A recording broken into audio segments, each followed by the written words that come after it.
Hey, folks, my guest today is Richard Miles. He's a serial entrepreneur and executive leader seasoned by global experience. Adaptive Controls, which sold to Ingersoll Rand. He was VP of sales at Polaroid and Mag Media, and then founder of Relaunch, which he sold to an investor group. He's author of Official Software Channel Sales Guidebook, founder of Free Software Club IPO. He's a nonprofit exec, CEO of Big Brother, Sister, San Francisco area.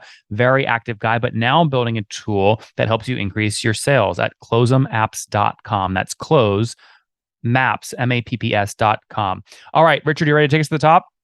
Sure. All right. So tell us what the company does and maybe give an example of a customer that's using you today.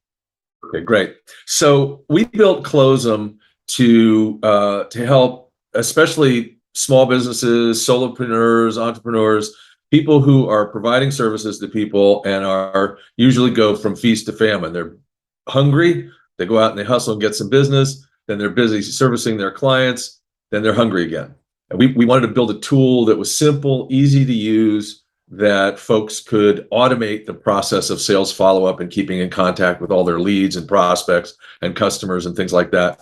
So that's what Closem does. Simple, easy to use tool. It's a contact manager with an automated follow-up messaging platform. And so what do customers on average pay to use this per month? It's $99 a month. Perfect. Simple, to the point. We love that. Yeah. When did you start building the platform? Do you remember what year you wrote the first line of code?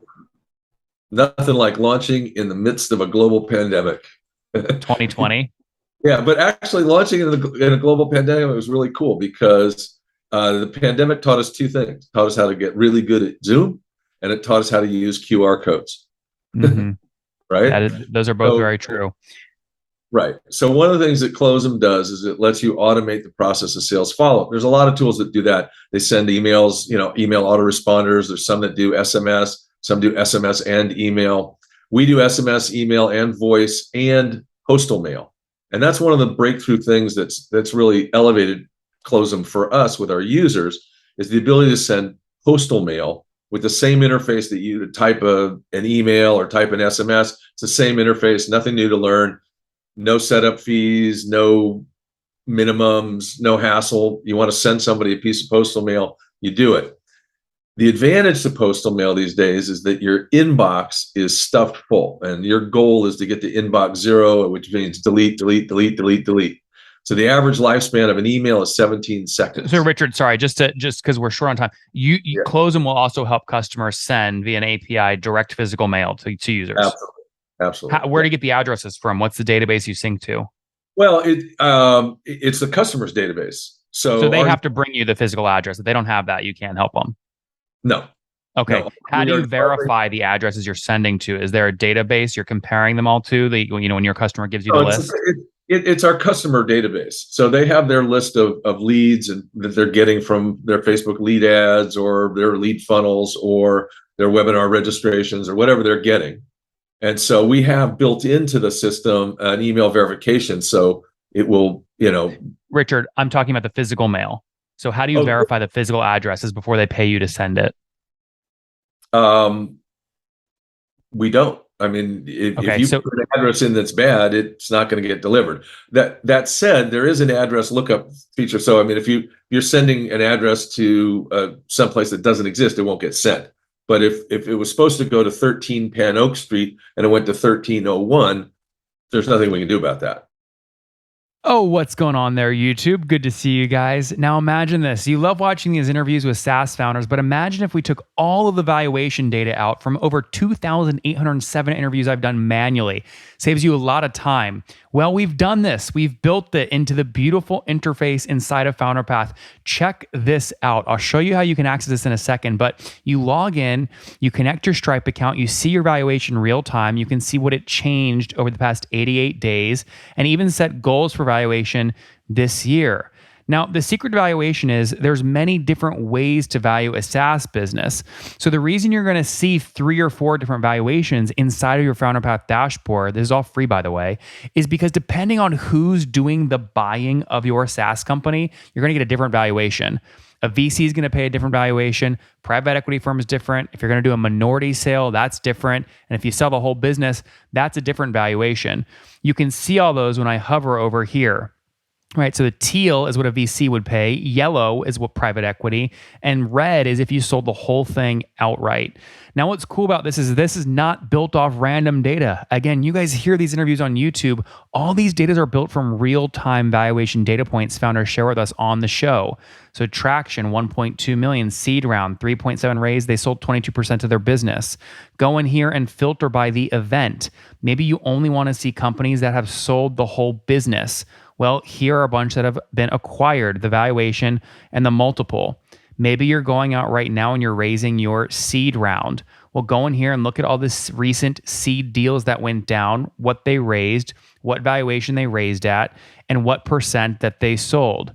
There's never been a larger data set of SaaS valuations than what you can get now inside of FounderPath, and we're thrilled to bring it to you. All right, we're going to go back to the YouTube video here in a second, but if you want to check this tool out, if you want to jump in and sign up, you can check it out for free to get your valuation at this link, founderpath.com/products/valuations. Or if you go to founderpath.com and hover over products, click on get your valuation here and go ahead and sign up to give it a whirl. Again, all that valuation data live right inside the platform. I hope to see you there. All right, let's jump back into the interview.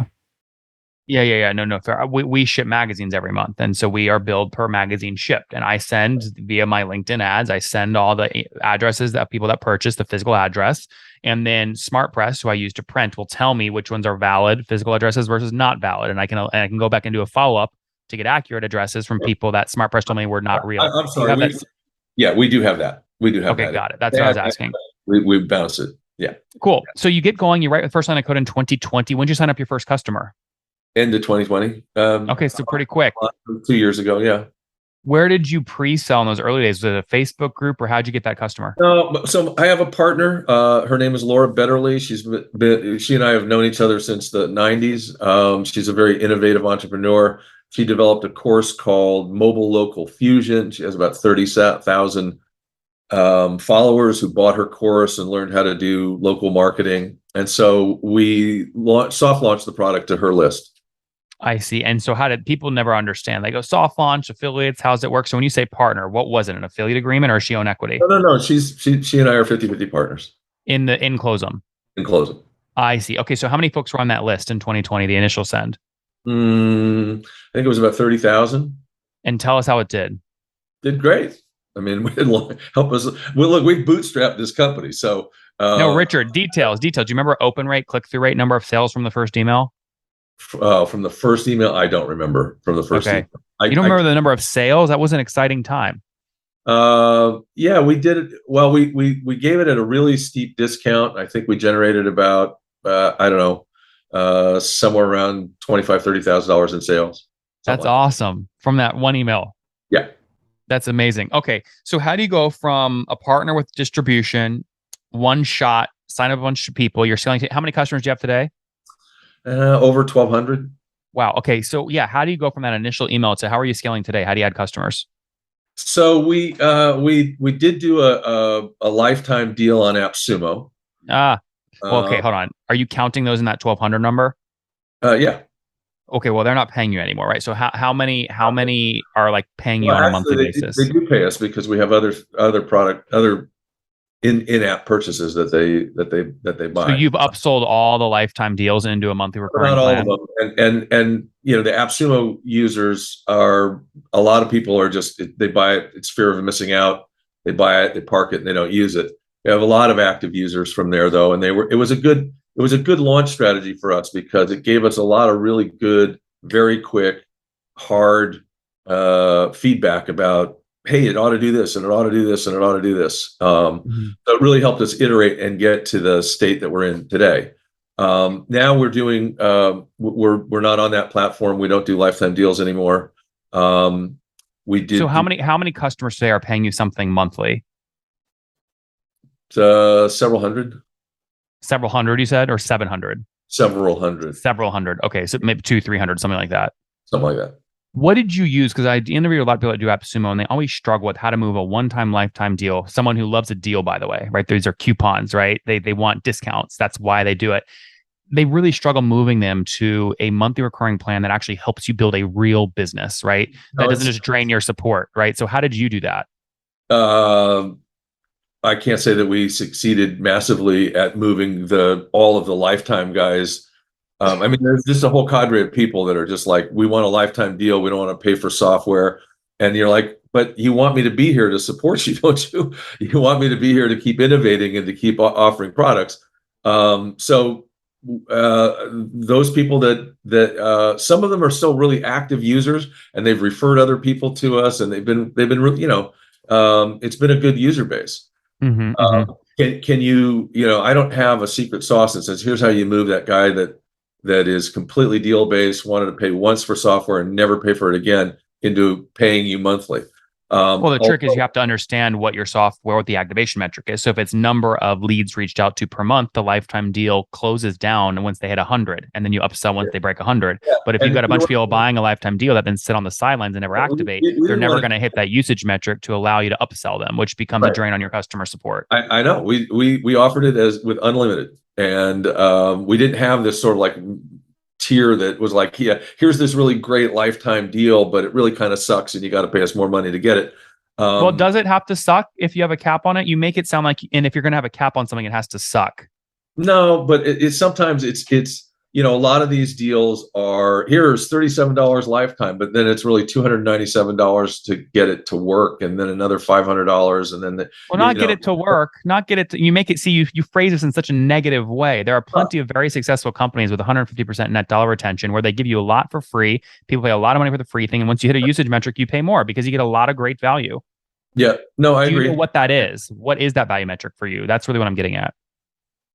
I'm not sure what you mean. What's our value metric? How do we get people? What's your value metrics? For Snowflake, it's amount of storage. For Pendo, it's MAUs per month. For HubSpot, it's number of contacts. Well, we offer an unlimited plan. So what we've done is where we make money outside of selling the software is you pay for postal mail. Email is unlimited and is free included. We used to charge for SMS, but we've gotten out of that, and you set up your own SMS account, and you pay for postal mail, and we make a little bit of margin on the postal mail. How much on postal? Well, a first class postcard's 90 cents. Mm-hmm. So under 100, we don't care. We make a little bit of money on that. We've just offered a new product called Linkum, which is a short code, turns long URLs into short links that are trackable, creates QR codes, that we both offer as a standalone product, but is also completely integrated inside Closem, so that if you're typing an email or you're typing a text message and you want a short link, you can create it right there and it's trackable. Or if you're creating postal mail and you want to drop a QR code into it, you can create it right there. And again, it's trackable and customizable, and put your logo in it and stuff like that. That's extra.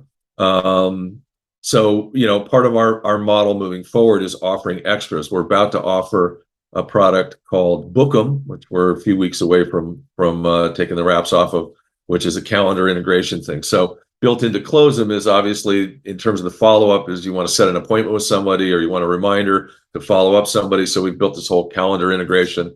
So Richard, sorry, before we keep going down new product stuff, I mean, if you have 300 customers today paying $99 a month, you're doing about $30,000 a month in monthly recurring revenue. Is that about right? Yeah, about right. Okay. And where were you exactly a year ago so we can calculate growth? Do you remember? Yeah. So we're about 227% ahead of last year. Okay. So you were doing what, about $10,000 a month this time last year? Something like that. A little bit less. Okay. And I guess, so how do you make, and actually maybe it's because of how you've set up your engineering team. So let me ask that first. How many folks are full-time at the company, and who's doing the coding? We have five and a half people. Okay. 5 people. And are you one of the engineers? Nope. Neither my partner or I are technical. We have two great developers. We've full-time? Yeah, those are full-time. We've outsourced when we needed to, but we've got a really good team, and they're pounding out good stuff.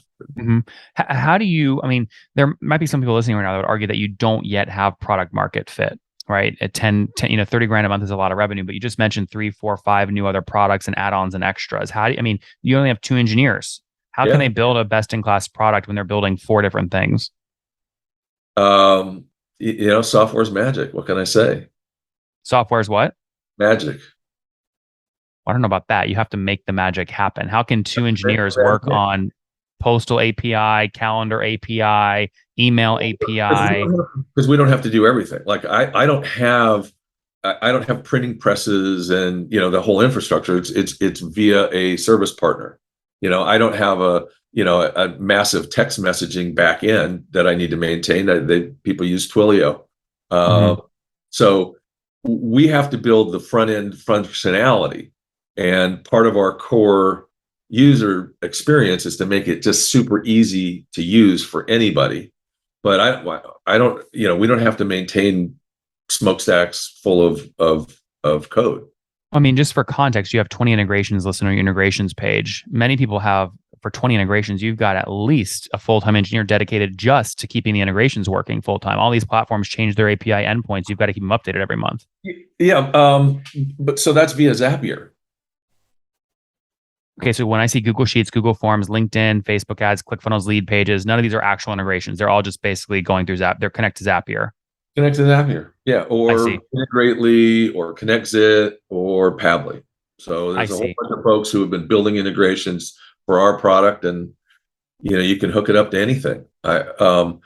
We do have a couple direct integrations. We have a direct integration with Groove, which is a great online funnel platform and shopping cart platform, Mhm.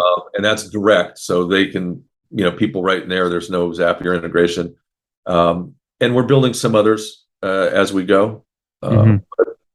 Yeah, I mean, it's funny. I've been around for a really long time. This is not my partner or I. This is not our first rodeo. And many years ago when I had relaunch, one of my clients was Computer Associates, and they would acquire a company, and people would come in. They say like, we need more engineers, and Charles Wang, the founder, would say like, no, we need to cut the number of engineers in half. We'll get twice as much work done that way. No, And Richard, what I'm arguing is you're doing too many things with two what? engineers. I mean, if I look in your footer, automate follow-up, text messaging, email messaging, voice messaging, post mail, message campaigns, manage contacts, message templates, QR codes, complete system with two engineers, but you're stuck at, I mean, you're at 30, you're 3 years in, you're 36 months in with Right. 30,000 bucks in MRR, which by the way, is commendable and great and bootstrapped. I'm just trying to get a sense of what's your product focus going to look like moving forward. Well, our product focus moving forward is to have a complete suite of tools that people can use to boost their sales.